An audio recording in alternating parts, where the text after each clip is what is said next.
ਅੱਜ ਦਾ ਜੋ ਅਸੀਂ ਟੌਪਿਕ ਲੈ ਕੇ ਆਏ ਹਾਂ ਉਹ ਵੀਜ਼ਾ ਦੇ ਰਿਫਿਊਜ਼ਲ ਦੇ ਬਾਰੇ। ਅਸੀਂ ਅੱਜ ਯੂਕੇ ਦੇ ਵੀਜ਼ਾ ਦੇ ਬਾਰੇ ਗੱਲ ਕਰਾਂਗੇ ਕਿ ਯੂਕੇ ਦਾ ਵੀਜ਼ਾ ਕਿਉਂ ਰਿਫਿਊਜ਼ ਹੁੰਦਾ ਹੈ।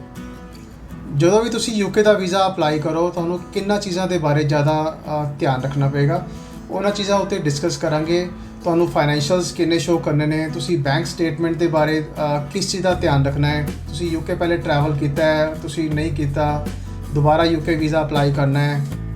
ਕਈ ਵਾਰੀ ਕੀ ਹੁੰਦਾ ਤੁਸੀਂ ਯੂਕੇ ਆਲਰੇਡੀ ਟਰੈਵਲਡ ਹੋ 2 ਵਾਰ ਜਾਂ 3 ਵਾਰ ਔਰ ਤੁਸੀਂ ਨੈਕਸਟ ਟਾਈਮ ਵੀਜ਼ਾ ਪਾਉਂਦੇ ਹੋ, ਵੀਜ਼ਾ ਤਾਂ ਵੀ ਤੁਹਾਡਾ ਰਿਫਿਊਜ਼ ਹੋ ਜਾਂਦਾ ਹੈ। ਅਗਰ ਤੁਹਾਡੇ ਕੋਲ ਬਹੁਤ ਸਟਰੋਂਗ ਸਪਾਂਸਰ ਹੈ ਵੀਜ਼ਾ ਤਾਂ ਵੀ ਰਿਫਿਊਜ਼ ਕਰ ਦਿੰਦੇ ਨੇ। ਔਰ ਕਈ ਵਾਰੀ ਐਸਾ ਵੀ ਮੈਂ ਦੇਖਿਆ ਹੈ, ਅਗਰ ਕਈਆਂ ਦੇ ਬੱਚੇ ਯੂਕੇ ਦੇ ਵਿੱਚ ਸੈਟਲ ਨੇ ਔਰ ਪਾਸਪੋਰਟ ਹੋਲਡਰ ਨੇ ਯੂਕੇ ਦਾ ਔਰ ਉਹਨਾਂ ਦੇ ਪੇਰੈਂਟਸ ਇੱਥੋਂ ਵੀਜ਼ਾ ਪਾਉਂਦੇ ਨੇ ਔਰ ਉਹ ਵੀਜ਼ਾ ਆਲਰੇਡੀ ਉੱਥੇ ਯੂਕੇ 2 ਦਿਨ ਬਾਅਦ ਟਰੈਵਲ ਵੀ ਹੋ ਕੇ ਆ ਜਾਂਦੇ ਨੇ, ਫਿਰ ਵੀਜ਼ਾ ਪਾਉਂਦੇ ਨੇ ਔਰ ਵੀਜ਼ਾ ਉਹਨਾਂ ਦਾ ਰਿਫਿਊਜ਼ ਹੋ ਜਾਂਦਾ ਹੈ। ਤਾਂ ਇਹਨਾਂ ਚੀਜ਼ਾਂ ਦੇ ਬਾਰੇ ਗੱਲ ਕਰਾਂਗੇ ਕਿ ਤੁਸੀਂ ਅਗਰ ਕੋਈ ਵੀ ਆਪਣਾ ਯੂਕੇ ਦਾ ਵੀਜ਼ਾ ਨੈਕਸਟ ਟਾਈਮ ਪਾਉਂਦੇ ਹੋ, ਅਗਰ ਤੁਸੀਂ ਫਸਟ ਟਾਈਮ ਯੂਕੇ ਵੀਜ਼ਾ ਪਾ ਰਹੇ ਹੋ ਤਾਂ ਇਹਨਾਂ ਚੀਜ਼ਾਂ ਦਾ ਧਿਆਨ ਰੱਖੋਗੇ ਤਾਂ ਤੁਹਾਡਾ ਵੀਜ਼ਾ ਦੀ ਰਿਫਿਊਜ਼ਲ ਜੋ ਹੈ ਨਹੀਂ ਹੋਏਗੀ। ਔਰ ਅਗਰ ਤੁਸੀਂ ਵੀਜ਼ਾ ਆਲਰੇਡੀ ਤੁਹਾਡਾ ਰਿਫਿਊਜ਼ਲ ਹੋ ਗਿਆ ਹੈ, ਤੁਸੀਂ ਪਾਇਆ ਸੀ ਵੀਜ਼ਾ ਰਿਫਿਊਜ਼ ਹੋ ਗਿਆ ਹੈ, ਤੇ ਤੁਸੀਂ ਕੁਝ ਪੁਆਇੰਟਸ ਨੇ ਜਿਨ੍ਹਾਂ ਦੇ ਬਾਰੇ ਅਸੀਂ ਅੱਜ ਗੱਲ ਕਰਾਂਗੇ। ਉਹ ਪੁਆਇੰਟਸ 'ਤੇ ਅਗਰ ਤੁਸੀਂ ਥੋੜਾ ਜਿਹਾ ਵੀ ਚੱਲੋਗੇ, ਫੋਕਸ ਕਰੋਗੇ ਉਸ ਪੁਆਇੰਟ ਨੂੰ, ਤੇ ਵੀਜ਼ਾ ਰਿਫਿਊਜ਼ਲ ਦਾ ਚਾਂਸ ਘਟ ਜਾਏਗਾ।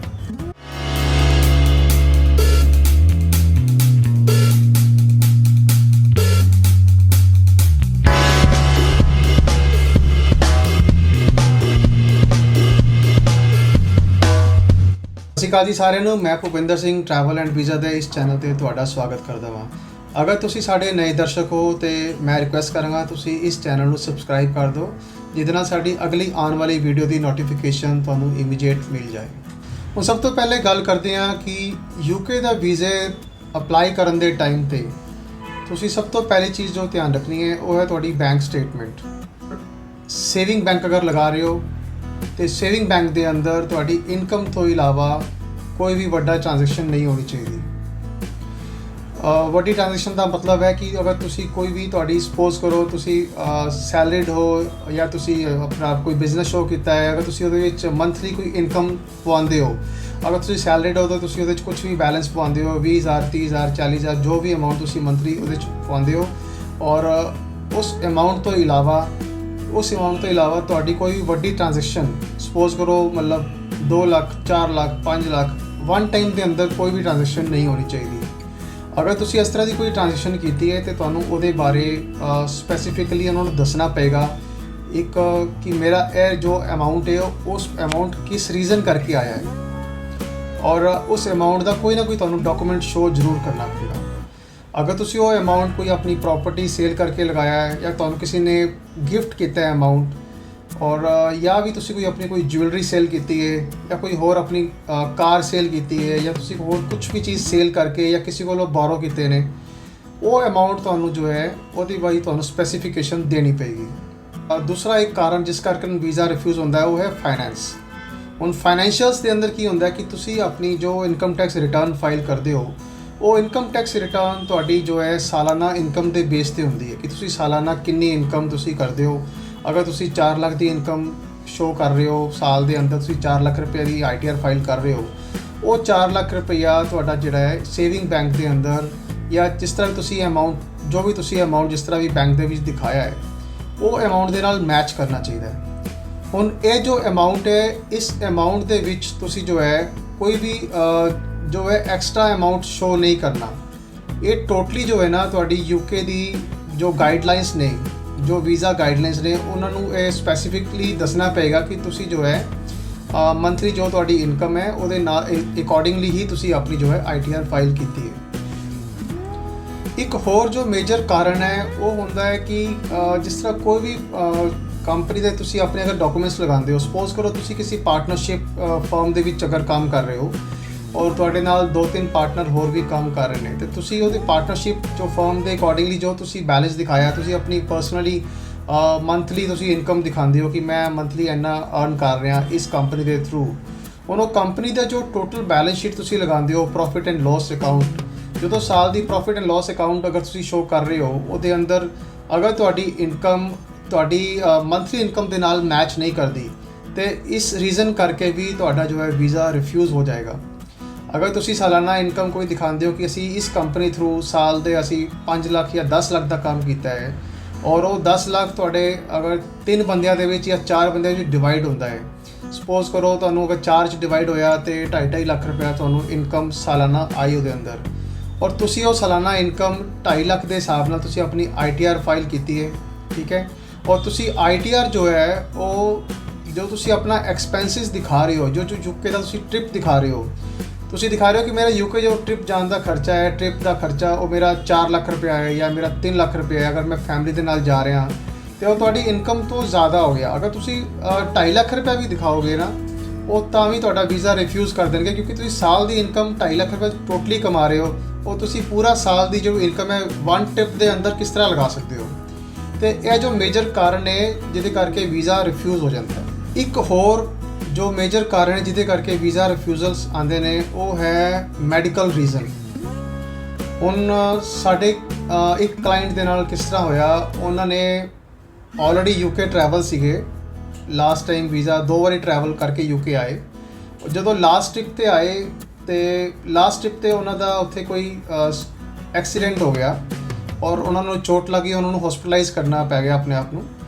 ਔਰ ਉੱਥੇ ਉਹਨਾਂ ਦਾ ਟ੍ਰੀਟਮੈਂਟ ਚੱਲਿਆ ਸੀ।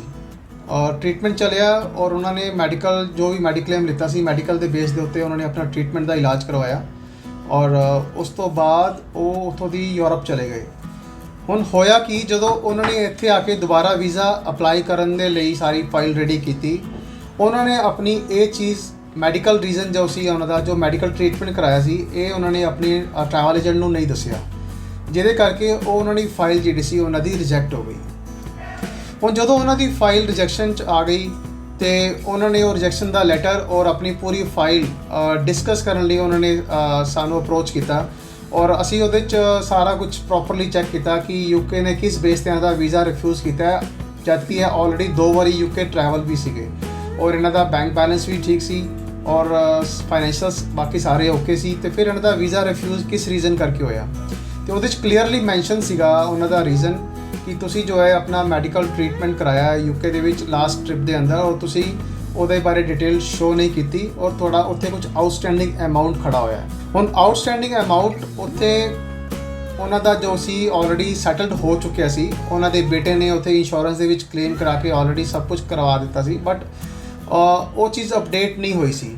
ਫਿਰ ਉਹਨਾਂ ਦੇ ਕੋਲੋਂ ਅਸੀਂ ਉਹ ਲੈਟਰ ਪੂਰਾ ਮੰਗਵਾਇਆ ਮੈਡੀਕਲ ਦਾ, ਜੋ ਉਹਨਾਂ ਨੇ ਪੇਪਰ ਫਾਈਲ ਕੀਤੇ ਸੀ, ਜੋ ਉਹਨਾਂ ਨੇ ਬਿੱਲ ਪੇ ਕੀਤਾ ਸੀ, ਉਹ ਬਿੱਲ ਦੀ ਕਾਪੀ ਮੰਗਵਾਈ। ਅਸੀਂ ਨੈਕਸਟ ਟਾਈਮ ਪੂਰਾ ਉਹਨਾਂ ਦਾ ਦੁਬਾਰਾ ਨਾਲ ਪੂਰਾ ਫਾਈਲ ਪ੍ਰੀਪੇਅਰ ਕਰਕੇ ਅਸੀਂ ਦੁਬਾਰਾ ਵੀਜ਼ਾ ਫਾਈਲ ਕੀਤਾ ਔਰ ਉਹਨਾਂ ਦਾ ਵੀਜ਼ਾ ਲੱਗ ਗਿਆ। ਮਤਲਬ ਇਸ ਤਰ੍ਹਾਂ ਦੇ ਛੋਟੇ ਛੋਟੇ ਰੀਜ਼ਨਸ ਨੇ ਜੋ ਅਸੀਂ ਇਹਨਾਂ ਨੂੰ ਇਗਨੋਰ ਕਰ ਦਿੰਦੇ ਹਾਂ ਨਾ, ਇਹ ਰੀਜ਼ਨਸ ਜੋ ਹੈ ਬਹੁਤ ਹੀ ਕਿਤੇ ਨਾ ਕਿਤੇ ਸਾਡੀ ਫਾਈਲ ਨੂੰ ਖਰਾਬ ਕਰ ਦਿੰਦੇ ਨੇ। ਇਸ ਕਰਕੇ ਸਾਨੂੰ ਜਦੋਂ ਵੀ ਅਸੀਂ ਵੀਜ਼ਾ ਅਪਲਾਈ ਕਰਨਾ ਹੈ ਸਾਨੂੰ ਇਹਨਾਂ ਚੀਜ਼ਾਂ ਦਾ ਬਹੁਤ ਧਿਆਨ ਰੱਖਣਾ ਹੈ। ਇੱਕ ਤੇ ਮੈਂ ਤੁਹਾਨੂੰ ਸਭ ਨੂੰ ਇਹ ਰਿਕੁਐਸਟ ਕਰਾਂਗਾ, ਤੁਸੀਂ ਕਦੀ ਵੀ ਆਪਣਾ ਵੀਜ਼ਾ ਫਾਈਲਿੰਗ ਵਾਸਤੇ ਅਗਰ ਕਿਸੇ ਵੀ ਏਜੰਟ ਦੇ ਕੋਲ ਜਾਓ, ਕਿਸੇ ਵੀ ਟਰੈਵਲ ਏਜੰਟ ਕੋਲ ਜਾਓ, ਉਹਨੂੰ ਆਪਣੀ ਪ੍ਰੋਪਰ ਜੋ ਹੈ ਨਾ ਪੂਰੀ ਇੱਕ ਡਿਟੇਲ 'ਚ ਸਾਰੀ ਚੀਜ਼ਾਂ ਦੱਸੋ ਔਰ ਕੋਈ ਵੀ ਗੱਲ ਛੁਪਾਉਣ ਦੀ ਲੋੜ ਨਹੀਂ, ਕਿਉਂਕਿ ਜੇ ਤੁਸੀਂ ਗੱਲ ਛੁਪਾਓਗੇ ਤੇ ਉਹਦੇ ਵਿੱਚ ਤੁਹਾਡਾ ਹੀ ਨੁਕਸਾਨ ਹੋਏਗਾ। ਉਹ ਦੂਸਰਾ ਬੰਦਾ ਜੋ ਹੈ ਕੋਈ ਵੀ ਟਰੈਵਲ ਏਜੰਟ ਤੁਹਾਨੂੰ ਅੱਛੀ ਤਰ੍ਹਾਂ ਗਾਈਡ ਨਹੀਂ ਕਰ ਪਾਏਗਾ, ਉਹ ਤੁਹਾਡੀ ਡਾਕੂਮੈਂਟੇਸ਼ਨ 'ਚ ਕੋਈ ਨਾ ਕੋਈ ਕਮੀ ਰਹਿ ਜਾਏਗੀ। ਤੇ ਇਸ ਕਰਕੇ ਤੁਸੀਂ ਜਦੋਂ ਵੀ ਆਪਣੀ ਫਾਈਲਿੰਗ ਚਾਹੇ ਤੁਸੀਂ UK ਲਈ ਕਰੋ ਜਾਂ ਕਿਸੇ ਹੋਰ ਕੰਟਰੀ ਦੇ ਲਈ ਵੀਜ਼ਾ ਅਪਲਾਈ ਕਰੋ, ਲੇਕਿਨ ਤੁਸੀਂ ਇਹਨਾਂ ਚੀਜ਼ਾਂ ਦੇ ਬਾਰੇ ਡਿਟੇਲ ਦੇ ਵਿੱਚ ਸਾਰੀ ਚੀਜ਼ਾਂ ਆਪਣੇ ਟਰੈਵਲ ਏਜੰਟ ਦੇ ਨਾਲ ਡਿਸਕਸ ਜ਼ਰੂਰ ਕਰੋ ਤਾਂ ਕਿ ਉਹ ਵੀਜ਼ਾ ਲੈਣ ਦੇ ਵਿੱਚ ਤੁਹਾਡੀ ਹੈਲਪ ਕਰ ਸਕਣ। ਇੱਕ ਹੋਰ ਮੇਜਰ ਕਾਰਨ ਹੈ ਜਿਹਦੇ ਕਰਕੇ ਕਿ UK ਦਾ ਵੀਜ਼ਾ ਰਿਫਿਊਜ਼ ਹੁੰਦਾ ਹੈ, ਉਹ ਹੈ ਕਿ ਬਹੁਤ ਹੀ ਅੱਛੀ ਫਾਈਲ ਹੁੰਦੀ ਹੈ। ਬੰਦਾ ਯੂਰਪ ਵੀ ਟਰੈਵਲਡ ਹੈ 2 ਜਾਂ 3 ਵਾਰੀ, ਸਿੰਗਾਪੁਰ ਟਰੈਵਲਡ ਹੈ, ਦੁਬਈ ਟਰੈਵਲਡ ਹੈ, ਮਲੇਸ਼ੀਆ ਟਰੈਵਲਡ ਹੈ, ਆਪਣਾ ਹੋਰ ਤੁਸੀਂ ਮਾਲਦੀਵਸ ਵੀ ਟਰੈਵਲ ਹੈ, ਔਰ ਫਿਰ UK ਅਗਰ ਤੁਸੀਂ ਵੀਜ਼ਾ ਫਾਈਲ ਕਰ ਰਹੇ ਹੋ ਔਰ UK ਦਾ ਵੀਜ਼ਾ ਰਿਫਿਊਜ਼ ਹੋ ਜਾਏ ਤੇ ਬੰਦਾ ਬਹੁਤ ਹੀ ਸਰਪ੍ਰਾਈਜ਼ ਫੀਲ ਕਰਦਾ ਕਿ ਯਾਰ ਮੇਰਾ ਵੀਜ਼ਾ ਰਿਫਿਊਜ਼ ਕਿਸ ਤਰ੍ਹਾਂ ਹੋ ਗਿਆ। ਮੈਂ ਤਾਂ ਮਤਲਬ ਇਤਨਾ ਟਰੈਵਲਡ ਹਾਂ ਔਰ ਮੈਂ ਇੰਨੀ ਸਾਰੀ ਕੰਟਰੀ ਘੁੰਮਿਆ, ਮੈਂ ਫਰਾਂਸ 3 ਵਾਰ ਗਿਆ, ਮੈਂ ਯੂਰਪ 3 ਵਾਰੀ ਗਿਆ, ਮੈਂ ਸਿੰਗਾਪੁਰ ਘੁੰਮਿਆ, ਮਲੇਸ਼ੀਆ ਘੁੰਮਿਆ, ਥਾਈਲੈਂਡ ਘੁੰਮਿਆ, ਦੁਬਈ ਘੁੰਮਿਆ, ਮਾਲਦੀਵਸ ਘੁੰਮਿਆ, ਫਿਰ ਮੇਰਾ ਵੀਜ਼ਾ ਰਿਫਿਊਜ਼ ਕਿਸ ਤਰ੍ਹਾਂ ਹੋ ਗਿਆ। ਉਹਦੇ ਵਿੱਚ ਇੱਕ ਮੇਜਰ ਕਾਰਨ ਸੀ। ਹੁਣ ਹੁੰਦਾ ਕੀ ਹੈ, ਅਗਰ ਤੁਸੀਂ ਕੋਈ ਪ੍ਰੋਪਰਾਈਟਰਸ਼ਿਪ ਫਰਮ ਚਲਾ ਰਹੇ ਹੋ, ਪ੍ਰੋਪਰਾਈਟਰਸ਼ਿਪ ਫਰਮ ਦੇ ਅੰਦਰ ਜੋ ਤੁਹਾਡਾ ਬਿਜ਼ਨਸ ਦਾ ਅਕਾਊਂਟ ਹੈ, ਜੋ ਕਰੰਟ ਅਕਾਊਂਟ ਹੈ, ਕਰੰਟ ਅਕਾਊਂਟ ਦੀ ਜੋ ਤੁਹਾਡੀ ਫਾਈਨੈਂਸ਼ੀਅਲ ਜੋ ਸਟੇਟਸ ਹੈ, ਜੋ ਉਹਦੇ 'ਚ ਪੈਸਾ ਪਿਆ ਹੈ, ਉਹਦਾ ਟੋਟਲੀ ਰਾਈਟ ਜੋ ਹੈ ਉਹ ਪ੍ਰੋਪਰਾਈਟਰ ਦਾ ਹੀ ਹੁੰਦਾ ਹੈ। ਹਾਲਾਂਕਿ ਉਹ ਤੁਹਾਡੀ ਬਿਜ਼ਨਸ ਫੰਡਿੰਗ ਹੈ, ਲੇਕਿਨ ਤੁਸੀਂ ਉੱਤੇ ਪੂਰੀ ਅਥਾਰਟੀ ਰੱਖਦੇ ਹੋ ਕਿ ਉਹ ਤੁਸੀਂ ਪੈਸਾ ਕੱਢ ਸਕਦੇ ਹੋ, ਯੂਜ਼ ਕਰ ਸਕਦੇ ਹੋ, ਬਿਜ਼ਨਸ ਦੇ ਵਿੱਚੋਂ ਨਿਕਾਲ ਸਕਦੇ ਹੋ, ਕਿਤੇ ਹੋਰ ਵੀ ਇਨਵੈਸਟ ਕਰ ਸਕਦੇ ਹੋ। ਹੁਣ ਕਈ ਵਾਰ ਕੀ ਹੁੰਦਾ ਹੈ ਕਿ ਅੰਬੈਸੀ ਨੂੰ ਇਹ ਡਾਊਟ ਹੁੰਦਾ ਹੈ, ਅਗਰ ਕਿ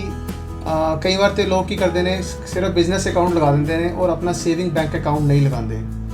ਔਰ ਉਹ ਇਹ ਨਾਲ ਲਿਖ ਦਿੰਦੇ ਨੇ ਇਹ ਮੇਰੀ ਪਰਸਨਲ ਫੰਡਿੰਗ ਹੈ। ਲੇਕਿਨ ਯੂਕੇ ਇਸ ਬੇਸ ਤੇ ਵੀ ਵੀਜ਼ਾ ਰਿਫਿਊਜ਼ ਕਰ ਦਿੰਦੀ ਹੈ, ਕਿਉਂਕਿ ਉਹ ਕਹਿੰਦੇ ਨੇ ਜੋ ਬਿਜ਼ਨਸ ਫੰਡਿੰਗ ਹੈ, ਬਿਜ਼ਨਸ ਜੋ ਅਕਾਊਂਟ ਦੇ ਵਿੱਚ ਉਹ ਤੁਹਾਡਾ ਫੰਡਸ ਪਏ ਨੇ, ਉਹ ਤੁਹਾਡੇ ਪਰਸਨਲ ਯੂਜ਼ ਵਾਲੇ ਨਹੀਂ ਹੈ।